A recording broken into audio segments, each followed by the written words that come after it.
Palabra del Señor.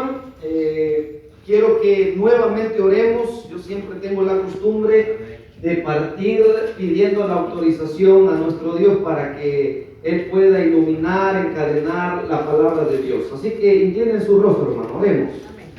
Señor eterno, gracias, Señor, por sus bondades, por su misericordia. Hoy, Señor, hemos venido bajo este techo que ha sido asignado para la alabanza y gloria de su nombre. Amén. Y usted nos ha permitido, porque su Espíritu Santo nos ha traído a este lugar. Queremos suplicarte, Señor, que puedas hilar, encadenar tu santa palabra hacia nuestras vidas. Que pueda caer con peso, Señor, tu palabra en nuestros corazones. Haz a un lado, Señor, a este ser pecador, que es polvo, es un tiesto. Solamente, Señor, me quiero esconder detrás de la cruz para que su palabra sea depositada en nuestras vidas. Trae, Señor, el tizón encendido y colócamelo en los labios. Purifícame, Señor, para que no sean palabras propiamente mías, sino palabras que provengan del cielo a nuestros hermanitos. Señor, bendito sea usted, el invitado de honor en este estudio de su palabra. En el nombre de Jesús, suplicamos su dirección y su autorización. Amén. Vamos a hablar acerca de la fe, queridos hermanos. ¿Cuántos tienen una fe portentosa? ¿Cuántos creen que es posible llegar a tener una fe tan robusta que pudiéramos ir a orar por enfermos y que en el acto esas personas se levantaran? ¿Cree que no sería un don extraordinario de la iglesia y sería un testimonio poderoso para que digan qué clase de pueblo es ese que cuando le oran a Dios las personas se levantan de sus camas enfermos? Qué maravilloso. ¿Saben que eso lo vamos a ver en la iglesia ya cuando estemos a punto de ver el evento más glorioso que la humanidad está esperando? Nosotros como iglesia estamos esperando el derramamiento del Espíritu Santo. Y cuando el derramamiento del Espíritu Santo esté en la vida de la iglesia, del pueblo de Dios, se van a ver cosas extraordinarias. Y hoy vamos a hablar acerca de la fe, que es necesario que nuestra fe vaya en aumento. ¿Cuántos saben que la fe va en aumento en nuestras vidas? La fe inicia por el oír, ¿verdad? Oír la palabra de Dios. Creemos. Y acuérdense que fe es confianza, es seguridad, es creer. Y a Dios le agrada que usted tenga esa fe, esa seguridad de que Él existe y que Él obra constantemente en nuestras vidas. Él desea que nuestra fe vaya en aumento. La fe, hermanos, es dinámica, no es una fe estática. Y hoy les voy a hablar acerca de esa fe y de las medidas de fe y cómo usted puede desarrollar esa fe. Hay dos clases de fe. Está la fe colectiva, la fe que nos une, la fe común, que nos une, que creemos de que hay un mandamiento que respetar, hay un credo que nosotros ya tenemos de 28 creencias. Eso es un legado que nosotros tenemos por nuestros pioneros que estudiaron, indagaron la palabra del Señor y nos dejaron ya consolidado el conocimiento bíblico. Y por supuesto ven aumento la palabra de Dios, ¿verdad? Yo cuando entré a la iglesia, yo me recuerdo que eran 27 creencias. ¿Cuántos se recordarán eso? Posteriormente vimos que se agregó otra creencia más y ahora tenemos un consolidado de 28 creencias.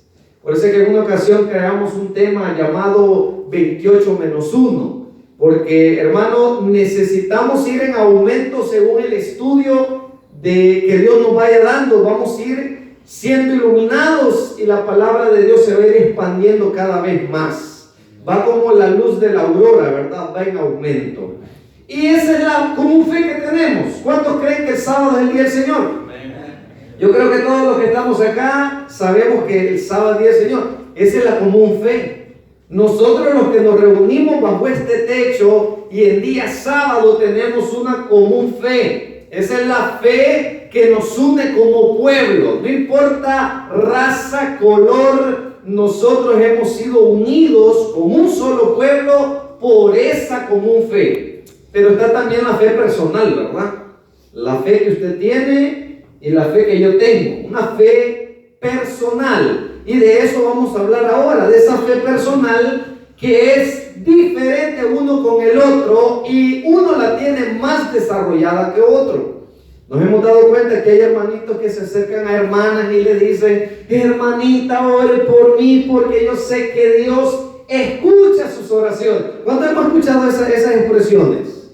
Es porque creemos que esa persona ha desarrollado su fe por una vida de santidad y entrega al Señor, que nosotros creemos que esa persona ha desarrollado más su fe.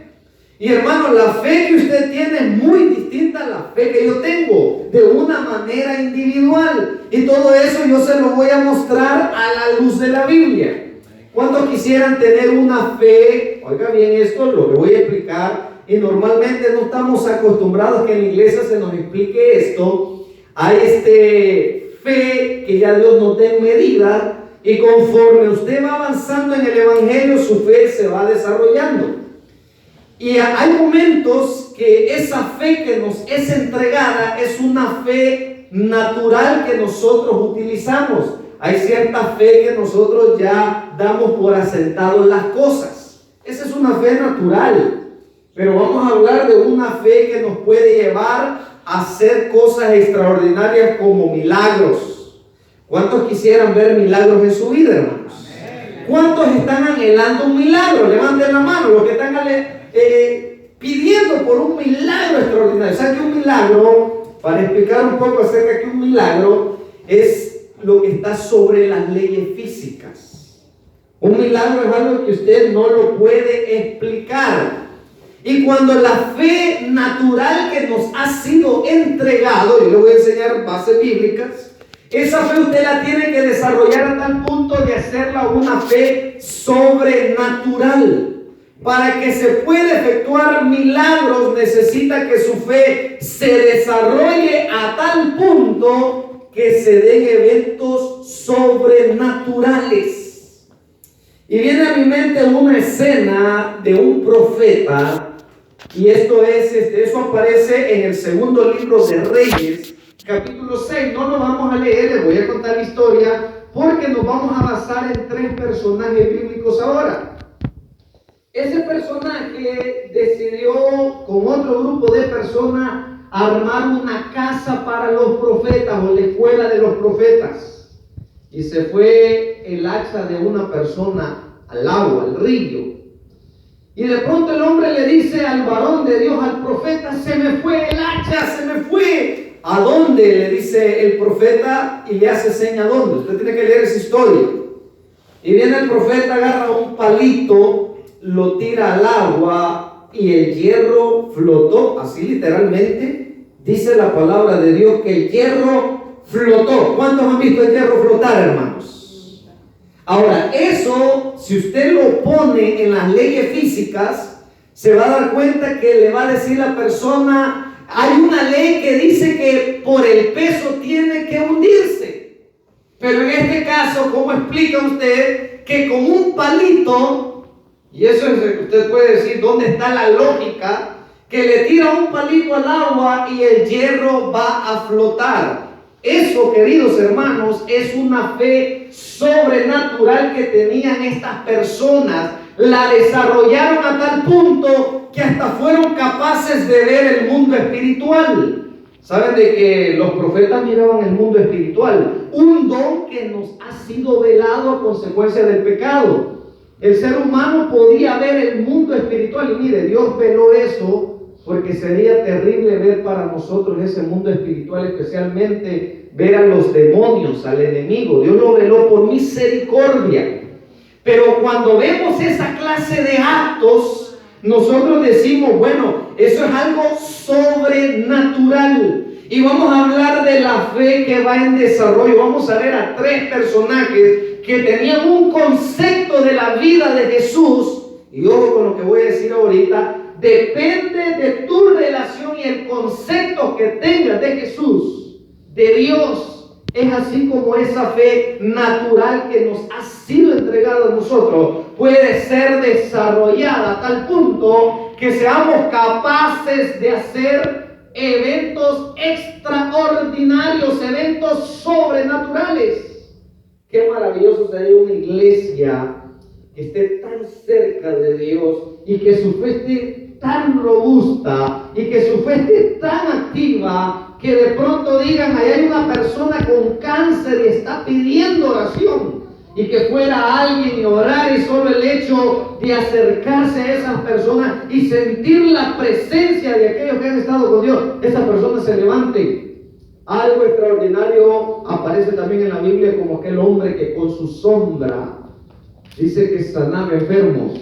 Me refiero a Pedro. ¿Se imagina? Ese nivel de relación con Jesús, que a tal punto su fe fue desarrollada que se dio un evento sobrenatural, que de pronto digan, no tengo oro ni plata, y de pronto vemos a un hombre que estuvo por muchos años en la iglesia La Hermosa levantarse. Esos son eventos sobrenaturales, y de pronto su fe llegue a ser desarrollada de esa manera. Ok, vamos a partir con el libro de Mateo. Anoten las citas, hermano, porque lo que trato la manera de explicar me gusta darlo con bases bíblicas. Capítulo 21 del libro de Mateo aparece una escena extraordinaria dada por Jesús. Y de aquí vamos a ver que usted fue retado por Jesús en esta escena que vamos a leer a continuación, capítulo 21. Y el versículo 18 en adelante. Note qué interesante la palabra de Dios. Dice, por la mañana, verso 18, por favor todos, Mateo 21, 18. Levanten sus Biblias, hermanos. ¿Cuántos tienen sus Biblias? Si no me van a levantar los celulares, porque ahí están también las Biblias, ¿verdad? Pero yo siento más una relación un poco más personal si la leo así en el papel, no sé ustedes. Pero el versículo 18 nos va a describir una escena de la vida de Jesús, que Dios o Jesús lo permitió para darnos una enseñanza. Y acá va a venir un reto para el pueblo de Dios. La iglesia no va a ser la misma a partir de esta palabra que Dios le quiere regalar hoy, esta mañana a usted. Dice el verso 18, por la mañana cuando Jesús volvía a la ciudad, sintió hambre. Recuerde que Jesús era 100% humano y era también 100% divino. Yo creo que en la vez pasada medio estaba explicando, a mí me gusta el tema de la divinidad de Jesús. En una oportunidad vamos a tocar esa clase de temas para que podamos enriquecer nuestra fe en la vida de Jesús. Y de paso hay una serie de temas que recién hemos brindado a la iglesia El Shaddai. Tuvimos una campaña virtual. Tú puedes ver la secuencia. Hemos presentado todo el plan de redención en una semana. Si tú quieres ver toda la secuencia, desde el plan que Dios tiene hasta el rescate y lo que Dios nos quiere otorgar. Ahí habla un poco acerca de que Jesús era 100% humano, le dio hambre. Y mire lo que dice el verso 19. Vio una higuera junto al camino, se acercó, pero encontró solo hojas en ella. Esta escena lleva dos propósitos. Una, representar al pueblo de Israel, que era tan frondosa en hojas, pero no daba frutos. Ese es un tema muy aparte. Y la otra enseñanza era llevar a los discípulos a que desarrollen su fe a tal punto que sean capaces de decir: monte, trasládate de este lugar a este lado. Y aquí usted me va a decir, es que Jesús ahí está hablando en un sentido metafórico. Ya se va a dar cuenta que es literal lo que estamos a punto de leer, porque el acto de la higuera que va a suceder ahorita fue literal. Mire lo que dice, verso 19, que él le dio hambre, dice, ¿verdad? Ahí nos quedamos, pero encontró solo hojas en ella y le dijo: nunca más nazca fruto de ti. Y al instante, ¿cuánto tiempo? Al instante la higuera se secó. Al verlo, los discípulos quedaron maravillados y decían: ¿cómo se secó la higuera en el acto? Yo hubiera quedado asustado de ver algo, un evento tan extraordinario ante mis ojos, ver que de pronto esa higuera se empieza a arrugar, se le empieza a ir todo el jugo o la savia que tenía esa planta y se vino hacia abajo y se seca delante de la presencia de los discípulos. Fue un acto que yo me hubiera quedado sorprendido y hubiera dicho, ¿qué pasó acá? ¿Cuántos hemos sido testigos de algún evento que no tiene explicación alguna en nuestras vidas y que podamos decir qué sucedió acá? Creo que los discípulos en ese momento, acá relata que se quedaron ¿de qué manera, hermanos? Maravillados, se quedaron sorprendidos. Dice el verso 21, acá viene la enseñanza y es lo que vamos a tratar de desarrollar. Dice, Jesús respondió, os aseguro, él lo está diciendo, que si tenéis fe y no dudáis, miren, la duda es la antítesis de la fe, igual el miedo. El miedo trae dudas y es la antítesis de la fe, lo contrario. Y acá dice, si no dudas, no solo haréis lo de la higuera, sino que si decís a este monte, quítate de ahí y échate al mar, será hecho. Y todo lo que pidáis en oración, creyendo, lo recibiréis. Muchas veces nosotros carecemos de cosas, simplemente decimos nosotros por las circunstancias. Pero si nosotros desarrolláramos una fe tal, la misma palabra me ha enseñado, pide todo lo que quieras y os será hecho. Dice por ejemplo, el Evangelio de San Juan, cuando habla, si permaneces en mí, mis palabras permanecen en vosotros, pide todo lo que queráis. Allá también Juan vuelve a decir que si nosotros tenemos la fe y la confianza. Noten bien, póngale un dedito ahí porque no hemos terminado ahí conmigo primera carta de Juan para poder explicar este punto. Primera carta de Juan, capítulo 5, verso 14. Estamos hablando de la fe, estamos hablando de la confianza. Vamos a ver cómo se desarrolla la fe a tal punto que pase de ser natural a algo extraordinario. Dice el verso 14. Esta es la confianza que tenemos en Él, que si pedimos algo, oiga bien, hay condiciones por supuesto, conforme a su voluntad, Él nos oye. Y si sabemos que Él nos oye, oigan, en cualquier cosa que le pidamos, sabemos que tenemos lo que le hemos pedido. Cualquier cosa que usted le pida creyendo, por supuesto, bajo la voluntad de Dios, usted lo va a recibir. Ahora, ¿cuántos tienen problemas? Levántenme la mano. Creo que todos tenemos problemas, ¿verdad? Ahora, necesitamos entonces ejercer nuestra fe y poner toda nuestra plena confianza en Dios. Y acá donde muchas veces entra en duda decir, bueno, y si todos tenemos problemas, es simplemente porque no hemos llegado al nivel de desarrollo de la fe y de conexión con Jesús para decir, pida todo lo que quiera o será hecho. Ahora, regresemos allá al capítulo 21. Dice el versículo 21, para que podamos entender bien claro lo que Jesús nos quiere decir. Dice el verso 21, os aseguro que si tenéis fe y no dudáis, no solo vas a hacer lo de la higuera.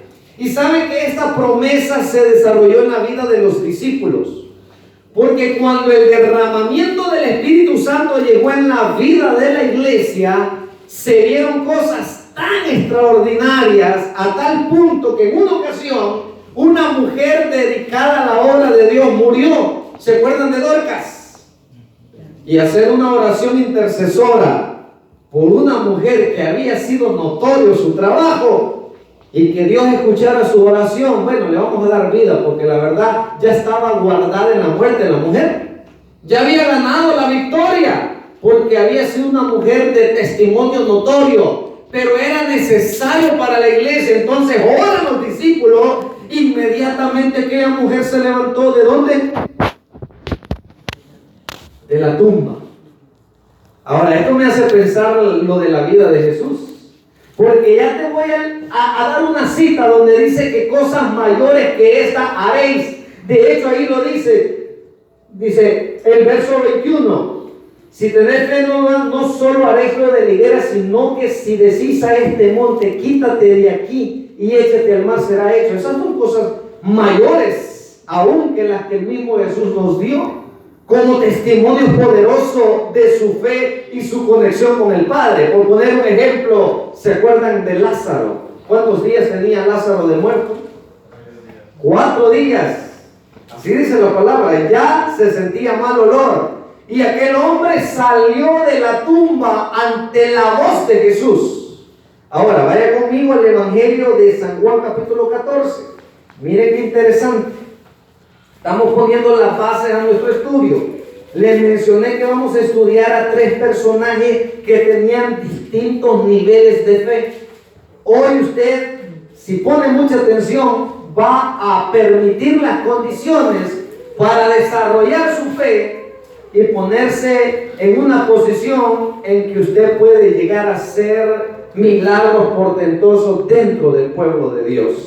Dice el verso 12, capítulo 14, verso 12. Atención lo que dice el mismo Jesús. Os aseguro, el que cree en mí, ¿qué dice, hermanos? Las obras que yo hago, ¿qué dice?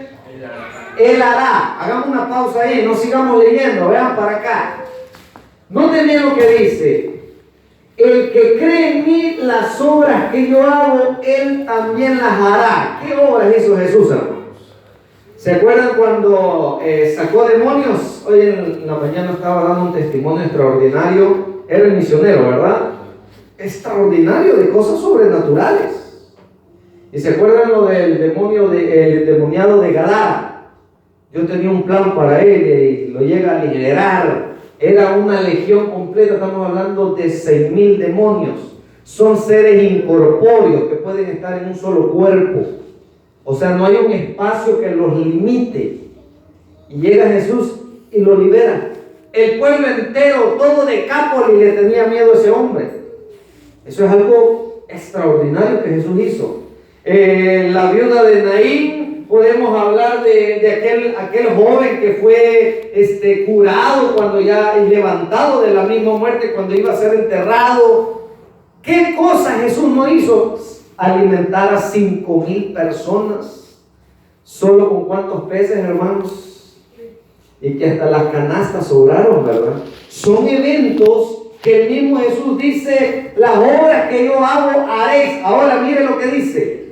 Y mayores que estas hará, porque yo voy al Padre, y todo lo que pidáis al Padre en mi nombre, dice, yo lo voy a hacer. Qué extraordinaria promesa de Jesús, que dice que las obras que Jesús hizo las podemos hacer también nosotros si estamos conectados con el Padre y desarrollamos nuestra fe a tal punto que podamos realizar eventos como esos. Ahora, ¿usted cree eso, hermanos? Y muchas veces como pueblo no estamos acostumbrados a que nos enseñen esto, a que podemos realizar, si tenemos una conexión tan estrecha con nuestro Padre Celestial, que podemos decir cosas extraordinarias y que hay condiciones. Y a eso quiero agregar un testimonio que ha pasado en mi vida, y no lo hago con con ideas de ostentar mi fe, sino simplemente para predicar algo necesitamos vivirlo, ¿sí o no? Yo recuerdo que recién venimos a este país, a este estado. Nosotros estábamos en condiciones muy difíciles, pero nosotros con la fe ferviente, como familia, nos acercábamos a la iglesia. Y en uno de los portones de la iglesia le dije a Dios en oración: Señor, ¿cómo me gustaría vivir cerca de la iglesia para venir a la iglesia y disfrutar de los cultos? Y queridos hermanos, Dios no solo me puso cerca, sino que me puso a la par. En el siguiente portón yo le dije al Señor: Señor, tú sabes cómo me cuesta andar a pie con la familia, venir acá a la iglesia. y hacer tantas cosas. Ustedes saben que es una necesidad de un vehículo. Le dije, Señor, y señalé un vehículo. Necesito un vehículo así para hacer tu obra como lo hacía en mi país. Esa semana alguien me dijo, le quiero regalar un vehículo. Hermano, cuando nuestra fe está depositada, nuestra confianza plena en Dios, es capaz Dios de sacudir el mismo cielo por favorecer a los hijos. Dios quiere favorecernos a nosotros. Dios quiere darnos bendiciones extraordinarias. Dios quiere que nuestra fe esté tan activa, tan desarrollada, que solo digamos, esto lo quiero, y Dios lo va a dar. Hermanos, miren, te voy a enseñar a la luz de la Biblia que la fe es un don y al mismo tiempo es un medio. Es un medio que el Espíritu Santo utiliza para desarrollar la confianza en los hijos, y que al mismo tiempo es un don que Dios da para salvarnos. Por gracia habéis sido salvos por medio de la fe. Y esto no proviene de vosotros, sino que es un don de Dios, no por obras, para que nadie se gloríe. La salvación es gratis, pero es a través del medio de la fe. Y la fe también es un don. Vaya conmigo a Primera Carta a Corintios, capítulo 12. Primera Carta a Corintios, capítulo 12. El apóstol Pablo nos va a hablar de 3 temas en un solo capítulo. Nos va a hablar de los dones, de los ministerios y de las operaciones. Y dentro de los dones, Él nos va a decir claramente que la fe es un don que Dios nos ha dado y se nos deposita a nosotros para que nosotros lo desarrollemos. Te voy a enseñar por lo menos 2 o 3 citas que indican que tú tienes una medida de fe, y esa medida de fe tiene que ser desarrollada a tal punto que tú digas, esto debemos de hacer como pueblo. Mire, cuando el Espíritu Santo se ha derramado en la iglesia, hermano, se van a ver cosas extraordinarias en el pueblo. ¿Cuántos anhelan ese día, hermanos? Hasta que estemos despojados del yo, nos despojemos del materialismo y de este mundo que nos atrapa como telarañas, hasta que estemos dispuestos a ofrendar nuestras propias vidas. Entonces en la iglesia va a empezar a ver cosas extraordinarias. En el capítulo 12, el apóstol Pablo te va a hablar de esos 3 temas. Por ejemplo, en el verso 4 nos dice de los dones, que hay diversidad de dones. En el verso 5 nos va a hablar de diversidad de ministerios. Y en el versículo 6 nos va a hablar de diversidad de operaciones. Así que él, en ese orden, él va a dar explicaciones. ¿Cuáles son los dones, los ministerios y las operaciones? Dentro de las operaciones está el discernimiento de espíritu, si ustedes quieren indagar un poquito acerca de ello. Pero de los dones, él nos habla en el versículo 9, en ese mismo orden nos habla dones, ministerios, operaciones. Él se dedica a hablar de los dones de esta manera. Dice, a otros fe por el mismo espíritu, a otros don de sanidad por el mismo espíritu. Quiere decir que para el apóstol Pablo, la fe la coloca dentro de los dones otorgados a los seres humanos. Usted tiene ese don, y muchas veces ese don está pasivo en nuestras vidas porque no lo desarrollamos. Es como un músculo que no está activo, se va a atrofiar. ¿Cómo se dice la palabra? A arruinar, a atrofiar. No va a haber esa movilidad que el músculo por el cual fue creado. Así que es un don otorgado a nuestras vidas, pero que ese don, queridos hermanos, es otorgado en medidas. Y esas medidas ahora le corresponde a usted llevarlo a un siguiente nivel. Le voy a enseñar esa cita. Vaya conmigo, Romanos, capítulo 12. Así que, en primer lugar, el apóstol Pablo ve la fe de diferentes maneras. En un dado momento lo ve como un escudo protector, allá en Efesios 6, ¿se acuerdan? También lo ve como un don y lo ve como un medio, porque la fe es el medio por el cual somos salvos. Ahora, en Romanos, el mismo apóstol Pablo nos va a explicar que la fe ha sido otorgada en medidas. Capítulo 12. Vaya conmigo. Y vamos a leer el versículo 3 para que usted entienda el contexto de lo que el apóstol Pablo está hablando. Dice: por la gracia que me es dada, digo a cada uno de vosotros que no tenga más alto concepto de sí que el que debe de tener. No se crea mucho, está diciendo Pablo. Sino que piense de sí con moderación, sea moderado. Mejor que hablen de usted y no usted andarse exaltando. Eso está diciendo en pocas palabras. Conforme a la ¿qué? ¿Medida de qué? De fe que Dios ¿qué? Repartió a cada uno. O sea, usted tiene una medida de fe y está en la responsabilidad que esa medida de fe natural pase a ser una fe sobrenatural. Ahora, mire el verso 5 y verso 6. Así también vosotros, siendo muchos, somos un cuerpo en Cristo, y todos miembros de uno de los otros, y tenemos diferentes dones. Está hablando de los dones, según la gracia que nos es dada. Si alguno tiene el don de profecía, acá viene la palabra clave, úsela conforme ¿a qué? Hay medidas. Hasta ahí estamos claros que hay medidas de fe. Usted y yo estamos obligados a desarrollarla. Porque es que en un dado momento le dicen los discípulos a Jesús: Señor, aumentanos. ¿El qué le dicen? Vamos a verlo. Lucas 17. Lucas capítulo 17. Por eso que la lectura bíblica que leyó nuestro hermano decía: hallará fe cuando Cristo venga. ¿Se acuerdan? Ok, en el capítulo 17, verso 5, le hacen una pregunta a Jesús, y esta es clave. Anote la cita porque esto Dios se lo quería regalar a usted para que hoy sea una persona distinta.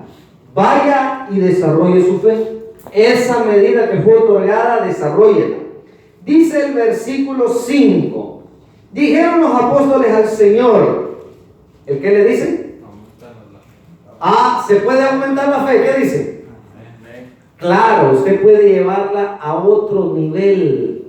Si ahorita está en un nivel pasivo, está como un músculo atrofiado, usted puede desarrollarlo para que esté activo. ¿Saben que la fe, yo la comparo como en el motor, hermanos?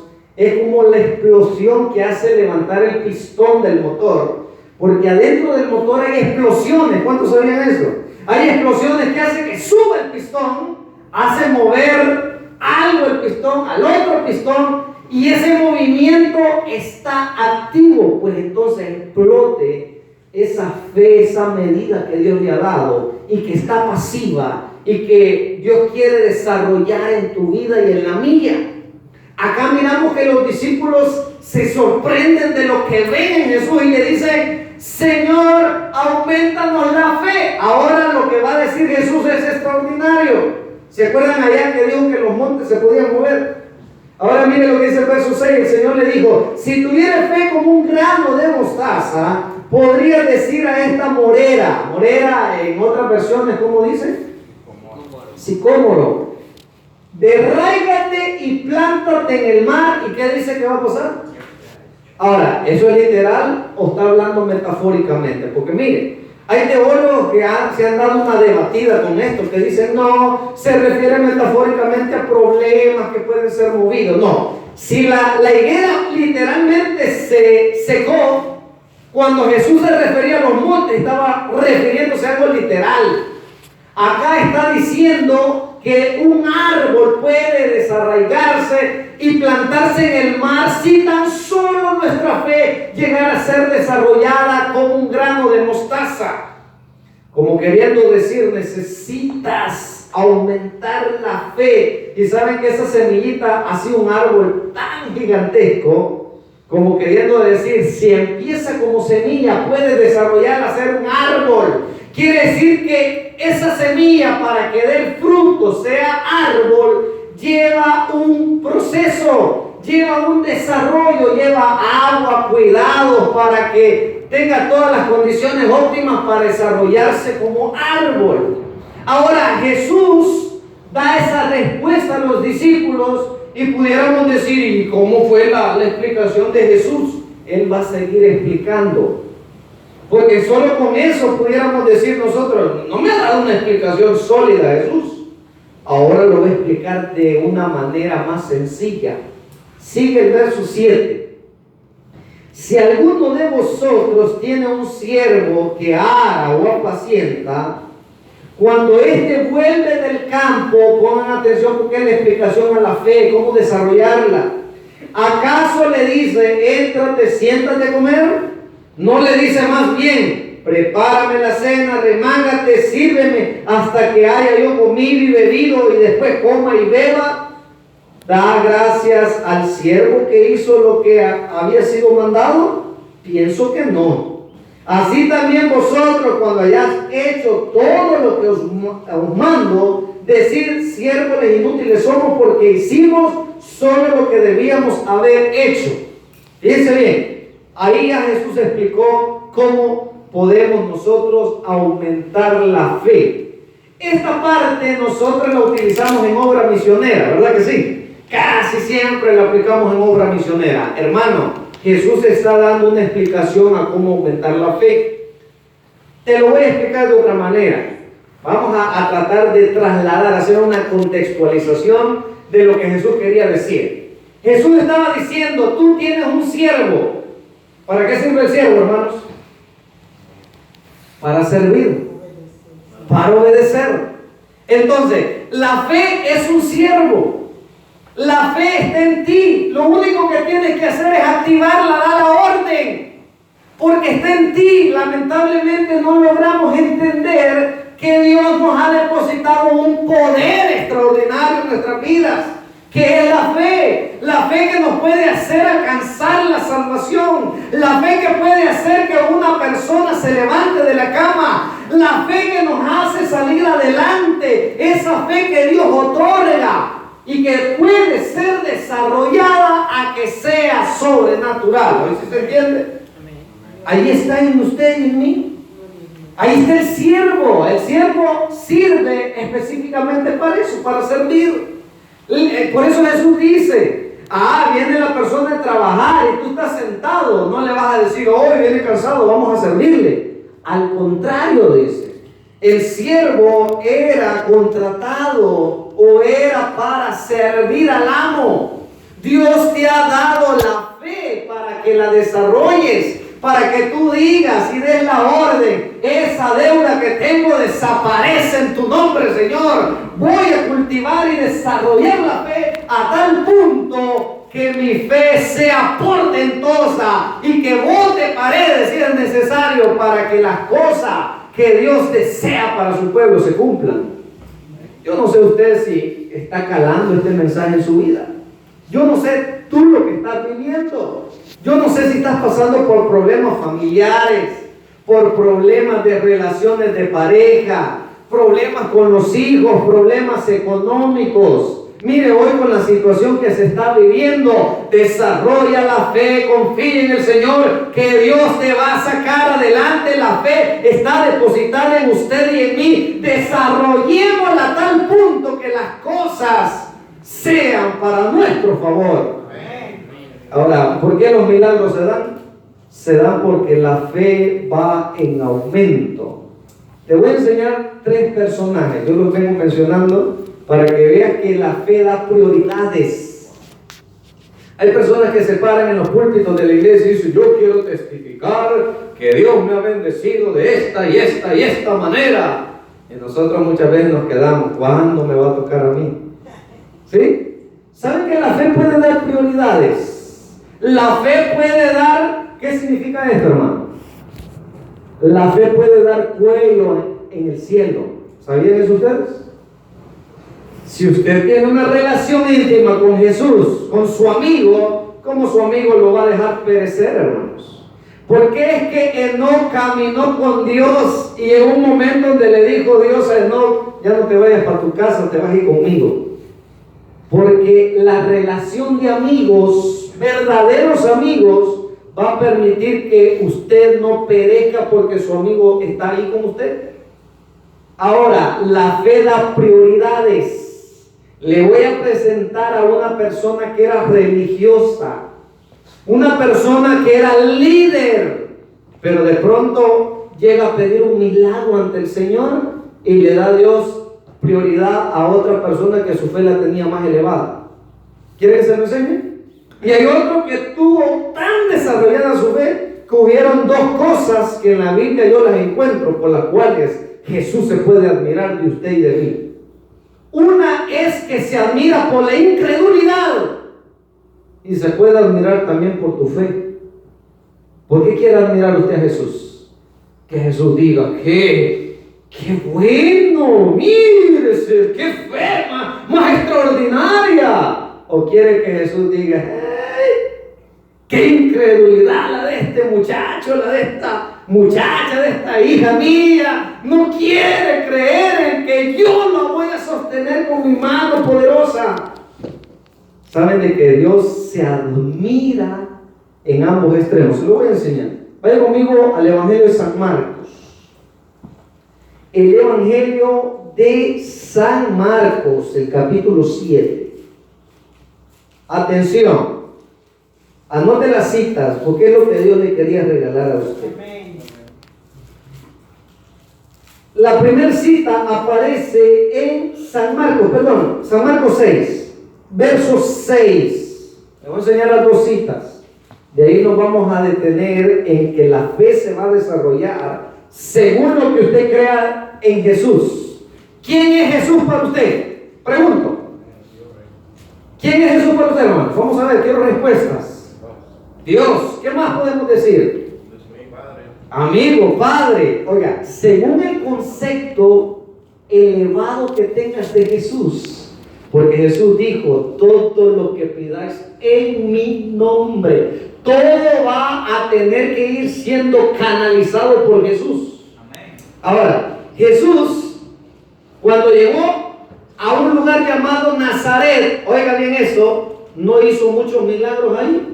¿Por qué creen que no hizo muchos milagros?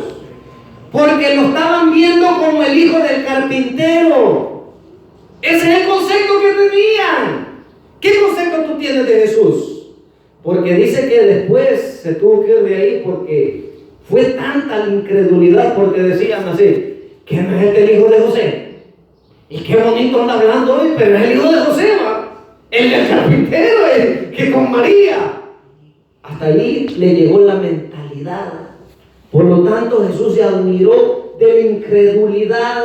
Tú tienes que tener el concepto elevado. ¿Quién es Jesús para tu vida? Para que la fe sea canalizada en ese poder extraordinario que su palabra materializa.